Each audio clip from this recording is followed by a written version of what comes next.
بسم اللہ الرحمن الرحیم۔ السلام علیکم۔ امیر المؤمنین حضرت سیدنا عمر بن عبدالعزیز ایک جنازے کے ساتھ قبرستان تشریف لے گئے۔ جب لوگوں نے صفیں بنا لی تو آپ سب سے پیچھے چلے گئے۔ وہاں ایک قبر کے پاس بیٹھ کر غور و فکر میں ڈوب گئے۔ آپ کے دوستوں نے استفسار کیا، اے امیر المؤمنین، آپ تو میت کے ولی ہے اور آپ ہی پیچھے چلے گئے۔ کسی نے عرض کیا، امیر المؤمنین، آپ یہاں تنہا کیسے تشریف فرما ہے؟ فرمایا، ابھی ابھی قبر نے مجھے پکار کر بلایا اور بولی، اے عمر بن عبدالعزیز، مجھ سے کیوں نہیں پوچھتے کہ میں اپنے اندر والوں کے ساتھ کیا برتاؤ کرتی ہوں؟ میں نے اس قبر سے کہا، مجھے ضرور بتا۔ وہ کہنے لگی، جب کوئی میرے اندر آتا ہے تو میں اس کا کفن پار کر جسم کے ٹکڑے ٹکڑے کر ڈالتی اور اس کا گوشت کھا جاتی ہوں۔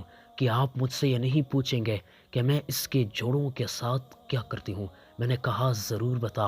تو کہنے لگی، ہتھیلیوں کو کلائیوں سے، گھٹنوں کو پنڈلیوں سے اور پنڈلیوں کو قدموں سے جدا کرتی ہوں۔ اتنا کہنے کے بعد حضرت سیدنا عمر بن عبدالعزیز ہچکیاں لے کر رونے لگے۔ جب کچھ افاقہ ہوا تو کچھ اس طرح عبرت کے مدنی پھول لٹانے لگے، اے اسلامی بھائیوں، اس دنیا میں ہمیں بہت تھوڑا عرصہ رہنا ہے۔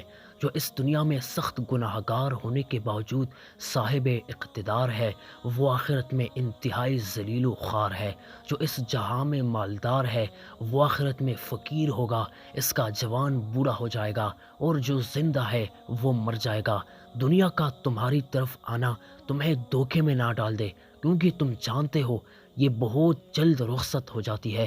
کہا گئے تلاوت قرآن کرنے والے، کہا گئے بیت اللہ کا حج کرنے والے، کہا گئے ماہ رمضان کے روزے رکھنے والے، خاک نے ان کے جسموں کا کیا حال کر دیا، قبر کے کیڑوں نے ان کے گوشت کا کیا انجام کر دیا، ان کے ہڈیوں اور جوڑوں کے ساتھ کیا ہوا۔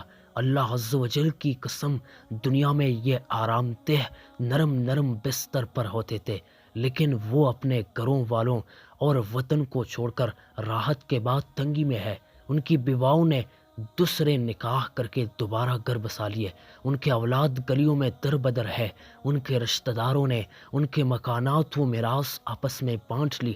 واللہ ان میں کچھ خوش نصیب ہے جو قبروں میں مزے لوٹ رہے ہیں، اور واللہ بعض قبر میں عذاب میں گرفتار ہے۔ افسوس، 100,000 افسوس اے نادان، جو آج مرتے وقت کبھی اپنے والد کی، کبھی اپنے بیٹی کی تو کبھی سگے بھائی کے آنکھیں بند کر رہا ہے۔ ان میں سے کسی کو نہلا رہا ہے، کسی کو کفن پہنا رہا ہے، کسی کے جنازے کو کندھے پر اٹھا رہا ہے، کسی کے جنازے کے ساتھ جا رہا ہے، کسی کو قبر کے گڑھے میں اتار کر دفنا رہا ہے۔ یاد رکھ، کل یہ سبھی کچھ تیرے ساتھ بھی ہونے والا ہے۔ کاش مجھے علم ہوتا کون سا گلی قبر میں پہلے خراب ہوگا۔ پھر حضرت سیدنا عمر بن عبدالعزیز رونے لگے اور روتے روتے بے ہوش ہو گئے، اور ایک ہفتے کے بعد اس دنیا سے تشریف لے گئے۔ میرے میٹھے میٹھے اسلامی بھائیوں، اللہ عز و جل کی قسم، تمہاری بوئی ہوئی فصل کی کٹائی کا وقت قریب آ گیا ہے۔ تم کب تک اس غفلت کا شکار رہو گے؟ قیامت کی ہولنا کہ تمہارے سامنے ہے، کہ جس دن باپ اپنی اولاد سے بھاگے گا، تمہیں اس وقت انتہائی افسوس ہوگا جب تمہارے اعمال کا حساب ہوگا۔ تم سوکھی ہوئی اس گھاس کی مانند ہو جاؤ گے جس کو ہوائیں ادھر ادھر پھینک رہی ہوتی ہے۔ تم کب تک اس غفلت میں مبتلا رہو گے؟ حالانکہ توبہ کی قبولیت کا علم تو ظاہر ہو چکا ہے۔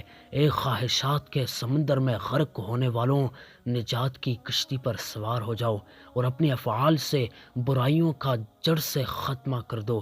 اپنے نفس کو ندامت کے ساحل پر ڈال دو، پھر تم اللہ عز و جل کو بہت زیادہ کرم فرمانے والا پاؤ گے۔